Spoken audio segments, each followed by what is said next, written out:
Presidente República José Ramos Horta assumiu credencial diplomática e embaixadora extraordinária no plenipotenciária República Filipina Maria Anne Padua e a quinta Lorontolunulu Fulan Janeiro Tinandrundua Ronulu Resin Lima e a Palácio Presidencial Nicolau Lobato. Chefe Estado Hateten da Filipina saiu na belum dan bemetim ba Timor-Leste desde a independência no antes. Pusi missão manutenção paz atau educação a pericia no dedicação filipina nian contribui significantemente a Timor-Leste em desenvolvimento. Embaixadora Padua, nia nomeação, honi nia experiência diplomática nebe extensiva, marca capítulo importante da TAN e aita nia relação bilateral. Filipina explica a vice-ministra ba assunto ASEAN, Milena Rangel, a rola parte mos ba processo de desenvolvimento Timor-Leste, li husi cooperação na serviço nebe halo entre nação rua, inclui a desenvolvimento recursos humanos.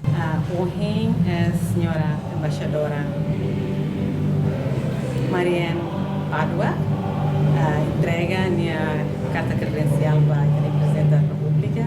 A tu começa nesse serviço, se une normalmente até diretor de lá. Depois de carta credencial da NE, e faz encontro bilateral entre o Senhor Presidente e a Senhora Embaixadora Mariana Padua.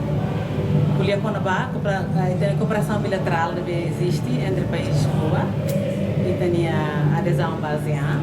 A cooperação que é existente, uma canessa será apoio para a educação, não mostra a saúde. Embaixadora Maria Padua alori experiência diplomática liu de cada tolo bai haninyak narfon. Nudar diplomata profissional nebe hetam posição nia carreira embaixadora e atinan riundua sanulu resin lima nia representa ona interesse sira Filipina nian hodiak e a posto save sira e a Viena Canberra no Bangkok enquanto assumimos posição importante sira e a departamento negócio estrangeiro e a Manila inclui gabinete secretário nian no gabinete assunto ASEAN nian.